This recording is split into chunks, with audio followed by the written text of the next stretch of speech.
आप सभी को नमस्कार। उम्मीद करता हूँ आप सब बहुत अच्छे से होंगे और घर परिवार में भी सभी सुरक्षित होंगे। तो आज हम बात करने वाले हैं अपने करंट अफेयर्स क्विज के। प्रश्नों की संख्या 6 है, 6 प्रश्न हैं लेकिन महत्वपूर्ण है। तो चलिए चर्चा को शुरू करते हैं और देखते हैं आज का पहला प्रश्न। आज का पहला प्रश्न है, निम्नलिखित कथनों पर विचार करें।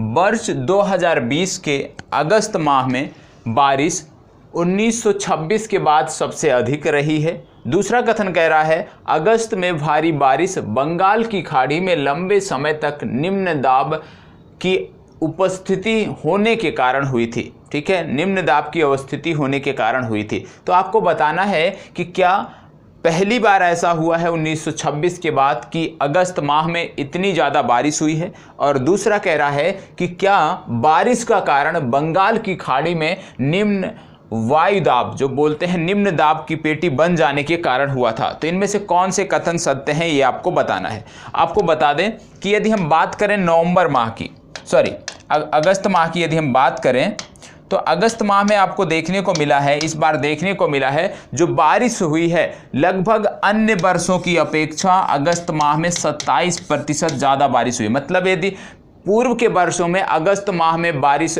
100 मान लीजिए उदाहरण के रूप में 100 सेंटीमीटर होती रही है, तो इस बार 127 सेंटीमीटर हुई है। दूसरे शब्दों में यदि हम कहें तो जो 27% बढ़ा है, यदि हम इसको सेंटीमीटर में बताएं कि अगस्त में कितनी बारिश हुई है, तो ये अगस्त में 32.5 सेंटीमीटर बारिश हुई है। 32.5 सेंटीमीटर बारिश का रिकॉर्ड दर्ज किया गया है।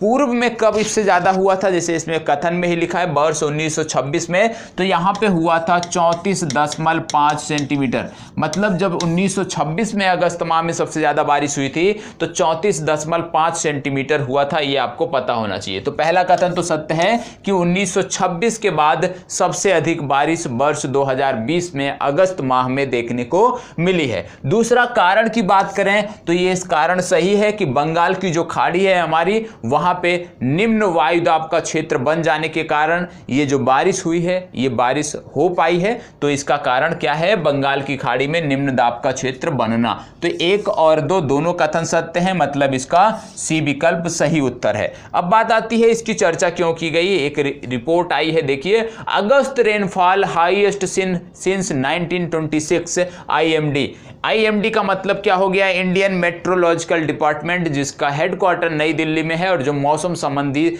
जानकारियां पूरे भारतवर्ष में देता है, भारतवर्ष के लिए देता है, तो वो संस्था है आईएमडी। और आईएमडी की रिपोर्ट है जिसके बाद से ये बताया गया है, और इसमें विभिन्न परिप्रेक्ष्य बताए गए, विभिन्न पक्ष बताए गए हैं कि किस प्रकार से बारिश हुई है, किन क्षेत्रों में हुई है। तो आप पूरा आर्टिकल पढ़ सकते हैं क्षेत्रों के बारे में जानने के लिए। लेकिन अभी यहाँ पे कि आपको क्या आंकड़ा जानना चाहिए, कितनी बारिश हुई है, 32.5 सेंटीमीटर हुई है, और अन्य वर्षों की अपेक्षा इस वर्ष 27% ज़्यादा बारिश अगस्त माह में हुई है। यदि इतना आपको याद है तो आपको दिक्कत नहीं होगी। बाकी का ये भूगोल का परिप्रेक्ष्य है कि निम्न दाब का क्षेत्र क्यों बनता है, कैसे बनता है, ये भूगोल से जुड़ी हुई घटना है, तो आप वहां से जोड़कर पढ़ सकते हैं।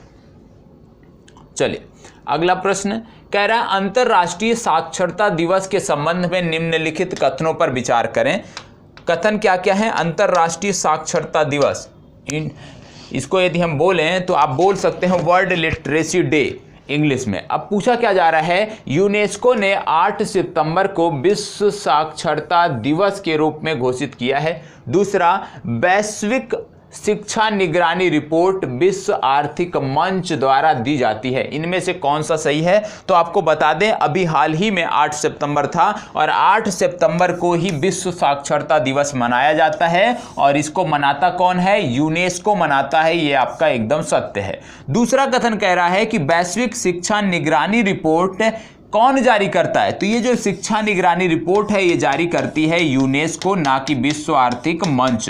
तो विश्व आर्थिक मंच जारी नहीं करता है, कौन जारी करता है, यूनेस्को जारी करता है। इस वजह से आपका दूसरा कथन गलत हो जाता है और पहला कथन यहाँ पे सत्य है। क्या पूछा गया था, सत्य कथनों पर विचार करें, तो ए विकल्प आपका सही उत्तर है। ठीक है, चलिए बढ़ते हैं आगे और देखते हैं अगले प्रश्न को। चलिए ये बहुत ही महत्वपूर्ण प्रश्न है यदि देखा जाए अर्थव्यवस्था की दृष्टि से, और एक सिंपल सा प्रश्न है। कह रहा है, ट्रेजरी बिल केंद्र सरकार या राज्य सरकारों द्वारा जारी किया जाने वाला एक पारंपरिक साधन है। दूसरा कह रहा है और आगे इसी में कह रहा है जबकि गवर्नमेंट सिक्योरिटी केवल केंद्र सरकार द्वारा जारी किया जा सकता है। इस कथन में आपको विचार करना था, सत्य कथन की आपको पहचान करना था। कौन सा कथन सत्य है उसी की आपको पहचान करना है। कह रहा ट्रेजरी बिल केंद्र सरकार या राज्य सरकारों द्वारा जारी किया जाता है, जबकि गवर्नमेंट सिक्योरिटी जो सिक्योरिटी होती है, सरकार की जो संपत्तियां होती हैं उस पे जो सिक्योरिटी होती है उसको कौन जारी करता है वो आपको यहाँ पे बोल रहा है। दूसरा कह रहा है गवर्नमेंट सिक्योरिटीज का प्रयोग रेपो बाजारों में निधियों को उधार देने के लिए किया जाता है।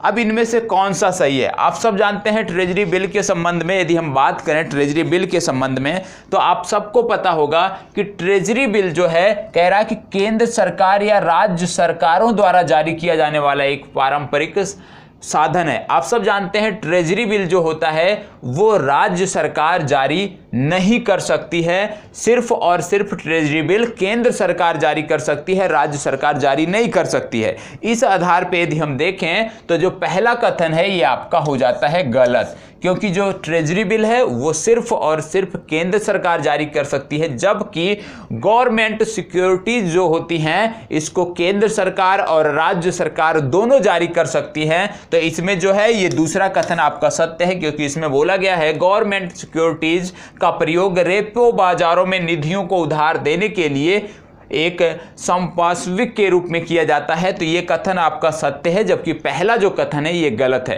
क्योंकि यदि हम बात करें गवर्नमेंट सिक्योरिटीज को तो इसको दोनों जारी कर सकते हैं, चाहे राज्य सरकार हो चाहे केंद्र सरकार हो, दोनों जारी कर सकते हैं, लेकिन ट्रेजरी बिल सिर्फ और सिर्फ केंद्र सरकार जारी करती है। तो सही कथन कौन सा हुआ इसमें? सिर्फ दूसरा, केवल दो आपका सही है, मतलब बी विकल्प आपका सही उत्तर है, पहला वाला गलत है। चलिए आगे बढ़ते हैं। और ये इसलिए था क्योंकि एक आर्टिकल छपा था आरबीआई टू बाई और sell government security worth 10,000 crore, 10,000 crore रुपए की जो है गवर्नमेंट सिक्योरिटीज आरबीआई सेल कर रहा है और खरीद रहा है, उसी से संबंधित था। ठीक है, RBI to buy sell government security, ठीक है, तो उसी से संबंधित ये आर्टिकल था। और उम्मीद करता हूं आपको समझ में आ गया होगा कि यदि हम बात करें ट्रेजरी बिल उसको कौन जारी कर सकता है और गवर्नमेंट सिक्योरिटीज को कौन जारी कर सकता है। चलिए बढ़ते हैं आगे। कह रहा है निम्नलिखित में से कौन से देश हैं जो लाल सागर से सीमा साझा करते हैं। रेड सी की बात आई है और बार बार मैं बताता रहता हूं, जब भी आप इस क्षेत्र से संबंधित कोई भी प्रश्न बनता है, चाहे सऊदी अरब से संबंधित बने या जिबूती से संबंधित बने, तो मैं चर्चा करता हूं कि भाई ये लाल सागर से सीमा साझा करते हैं। अब वही प्रश्न आपका बन गया है एक बार फिर से कि निम्नलिखित में से कौन से देश लाल सागर से सीमा साझा करते हैं। तो इसमें यदि आप देखें सऊदी अरब की सीमा लाल सागर से साझा होती है, सूडान की सीमा लाल सागर से साझा होती है कि नहीं ये आप बताओगे, इजिप्ट की होती है कि नहीं ये आप बताओगे, जिबूती की होती है या नहीं। 2 सेकंड का समय है, इसके बाद मैं आपको जवाब देता हूं। सबसे पहले यदि आप देखें लाल सागर की बात करें तो लाल सागर से जो सीमा लगती है गल्फ के देशों की, वो एक लगती है सऊदी अरब की, दूसरा लगता है यमन का। तो यमन और सऊदी अरब जो हैं ये पूर्व से लाल सागर से लगे हुए हैं। दूसरी बात यदि हम बात करें अफ्रीका के देशों में, तो अफ्रीका में आपको देखने को मिलेगा मिस्र देखने को मिलेगा जिसको आप इजिप्ट बोलते हो, सूडान भी देखने को मिलेगा, जिबूती भी देखने को मिलेगा, इरिट्रिया देखने को मिलेगा, लेकिन इथियोपिया देखने को नहीं मिलता, क्योंकि इथियोपिया जो है ये इरिट्रिया के बाद स्थित है। तो इरिट्रिया पहले आ जाता है। तो जिबूती, इरिट्रिया, इजिप्ट और सूडान ये देश हैं जिनकी सीमा लाल सागर से लगती है, ये अफ्रीका के देश हैं। तो इथियोपिया इसमें से नहीं है, इथियोपिया को आप बाहर निकाल दीजिए। 1 2 4 5 1 2 4 5 कहां है? सी विकल्प में है, इसलिए सी विकल्प आपका सही उत्तर है। आर्टिकल क्यों आया? ये था Saudi Arabia wants fair solution for फिलिस्तीन। आप जानते हैं इजराइल और फिलिस्तीन में विवाद बरसों से चला आ रहा है और उसी के परिप्रेक्ष्य में आर्टिकल था। तो सऊदी अरब ने इसमें एक वक्तव्य दिया है कि जल्द से जल्द फिलिस्तीन का विवाद जो है वो शांत होना चाहिए, उसका हल निकलना चाहिए। तो वहां से कोई और प्रश्न नहीं बन सकता था, तो इस प्रश्न को मैंने यहां से रखा।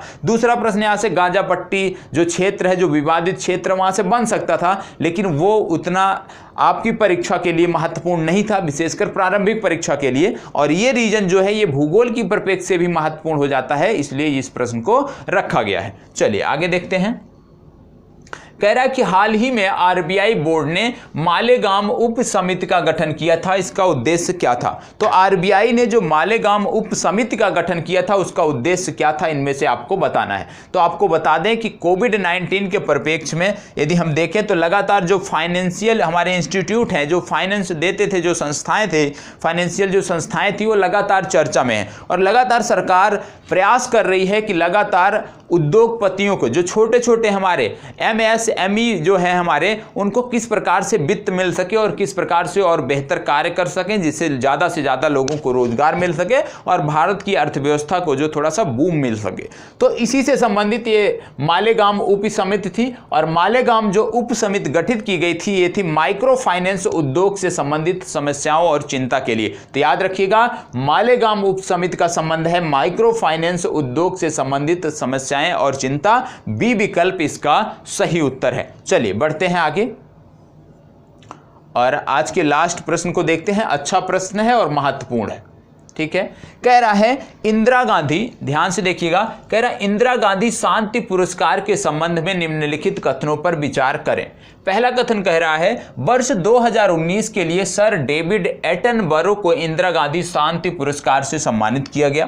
दूसरा कथन इसमें कह रहा है कि यह पुरस्कार शांति, निशस्त्रीकरण एवं विकास के लिए दिया जाने वाला द्विवार्षिक पुरस्कार है। और तीसरा कथन कह रहा है इस पुरस्कार में एक प्रशस्ति पत्र और 25 लाख रुपए प्रदान किए जाते हैं। अब यदि हम इसकी बात करें कि इसमें कौन सा कथन सत्य है, तो सबसे पहले आपको सबको ये पता होना चाहिए कि जो इंदिरा गांधी शांति पुरस्कार है ये कब से प्रारंभ हुआ। तो इंदिरा गांधी जो शांति पुरस्कार है ये बात करें तो 1986 से प्रारंभ हुआ था और ये शांति, निशस्त्रीकरण और विकास के क्षेत्र में दिया जाने वाला पुरस्कार है। एक चीज यहां पे और याद रखिएगा कि ये जो पुरस्कार है ये केवल व्यक्तियों को ही नहीं दिया जाता बल्कि संस्थाओं को भी दिया जाता है। तो ये जो पुरस्कार है व्यक्तियों के अलावा संस्थाओं को भी दिया जाता है। और यदि हम बात करें पिछले वर्ष की, वर्ष 2018 के पुरस्कारों की बात करें तो ये जो पुरस्कार थे ये दिया गया था विज्ञान एवं पर्यावरण केंद्र को। वर्ष 2018 का इंदिरा गांधी शांति पुरस्कार दिया गया था विज्ञान एवं पर्यावरण केंद्र को, यह भी आपको पता होना चाहिए। और यहीं से आपको यह भी तुरंत पता चल जाना चाहिए कि भाई किसी व्यक्ति विशेष को ही नहीं दिया जाता बल्कि यह संस्थाओं को भी दिया जाता है। चलिए अब इस बार इस कथन की बात करते हैं। कह रहा 2019 के लिए सर डेविड एटनबरो को दिया गया। सत्य है, सर डेविड एटनबरो जो है एक आप जानते हैं बीबीसी से जुड़े हुए हैं, बीबीसी नेचुरल हिस्ट्री यूनिट से जुड़े हुए हैं। इनको माना जाता है प्राकृतिक इतिहासविद, ठीक है। तो इतिहास से जुड़े हुए हैं, इतिहासविद हैं, तो इनसे जुड़ा हुआ ये प्रश्न था। तो डेविड एटनबरो को दिया गया है, सत्य है, ठीक है। दूसरा कह रहा है यह पुरस्कार शांति, निशस्त्रीकरण एवं विकास के लिए दिया जाने वाला है, ये भी सत्य है। तीसरा कह रहा है इस पुरस्कार में इसमें देखिए दूसरे कथन में थोड़ा सा आपको ध्यान देना है। कह रहे यह पुरस्कार शांति, निशस्त्रीकरण एवं विकास के लिए दिया जाने वाला द्विवार्षिक पुरस्कार है। ध्यान दीजिएगा, शांति, निशस्त्रीकरण के लिए तो दिया जाता है लेकिन यह द्विवार्षिक नहीं है, यह वार्षिक पुरस्कार है। क्योंकि अभी हमने बताया कि 2018 में भी दिया गया था तो वार्षिक पुरस्कार है। अगर यहां पे वार्षिक होता तो यह कथन सत्य था, अन्यथा यह कथन गलत हो जाता है सिर्फ और सिर्फ द्विवार्षिक लिखा होने के कारण। तो दूसरा कथन गलत, पहला कथन सत्य। तीसरा है इस पुरस्कार में एक प्रशस्ति पत्र और 25 लाख रुपए प्रदान किए जाते हैं, सत्य है। तो 1 और 3 आपका सत्य हो गया। दूसरा क्यों गलत हुआ आप सबको पता चल गया होगा। तो 1 और 3 डी विकल्प आपका सही उत्तर है, ठीक है। चले तो यहीं पे अपनी चर्चा को समाप्त करते हैं। आप सबको निरंतर मिलता रहेगा ये आर्टिकल, इसके लिए परेशान होना नहीं है। टू द पॉइंट ये जो कार्यक्रम हमारा है या क्विज का जो कार्यक्रम है ये आपको निरंतर मिलते रहेंगे, कभी भी कोई समस्या नहीं आने वाली है। और यदि आप प्रॉपर नोट्स बनाते हैं तो आगे चलकर बहुत ही इसका लाभ आप सबको मिलने वाला है। चलिए धन्यवाद।